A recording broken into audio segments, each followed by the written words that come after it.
Le message du jour vous est présenté par notre frère Marc.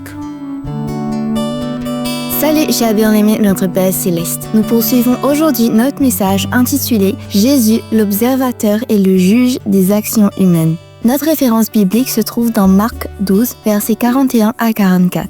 Chers bien-aimés, ce passage nous montre Jésus observant les personnes qui déposaient leur offrande dans le tronc du temple. Pour tirer un enseignement profond de ce récit, considérons Christ comme l'observateur et le juge des actions humaines. Premièrement, Christ l'observateur.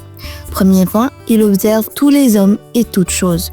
Chers bien-aimés, rien n'échappe aux yeux de Christ. Toutes nos actions sont devant lui.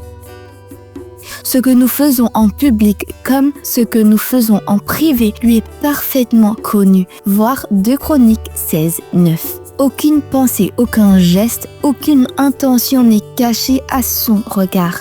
Deuxièmement, il observe notre condition et notre situation. Ses yeux étaient tournés vers l'abondance des riches qui donnaient beaucoup, mais il connaissait aussi la pauvreté et la détresse de la veuve qui donna tout ce qu'elle possédait, même si cela semblait insignifiant aux yeux des hommes. Quel avertissement solennel pour les riches, mais quelle consolation profonde pour les pauvres et les affligés. Dieu voit chaque ressource que nous possédons et observe attentivement comment nous l'utilisons. Et pour celui qui traverse la pauvreté ou l'épreuve, quelle pensée réconfortante. L'œil du Seigneur miséricordieux voit la détresse et peut faire concourir toutes choses au bien de ceux qui l'aident. Romains 8, 28. Troisième point, il voit les motivations du cœur. Christ ne se limite pas aux actes visibles, il discerne les motifs qui poussent chacun à agir. 2 personnes peuvent accomplir la même action, mais pour des raisons totalement différentes. Jésus sait si nous agissons par vanité, par intérêt personnel, par ambition ou par hypocrisie. Ou si nous agissons par amour, par générosité, par zèle pour sa gloire et par un sincère désir de lui plaire.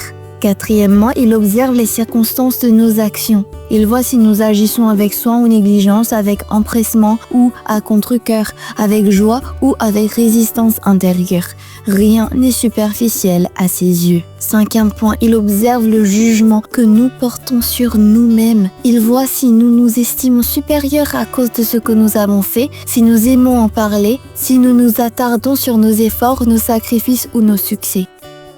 Ou bien si, au contraire, nous nous humilions, reconnaissant que nous avons fait peu de bien et que même ce peu a été accompli de manière imparfaite. Chers bien-aimés, je vous invite à méditer sérieusement sur chacun de ces points. Approfondissez-les avec un cœur humble. Laissez Jésus lui-même vous enseigner. Demain, nous poursuivrons avec le thème du jugement des actions humaines. Que Dieu vous bénisse tous abondamment. Profitez de votre journée en lit. Au revoir. Si toi aussi tu crois que la parole de Dieu est une bénédiction, partage-la et sois une source de bénédiction pour les autres toi aussi.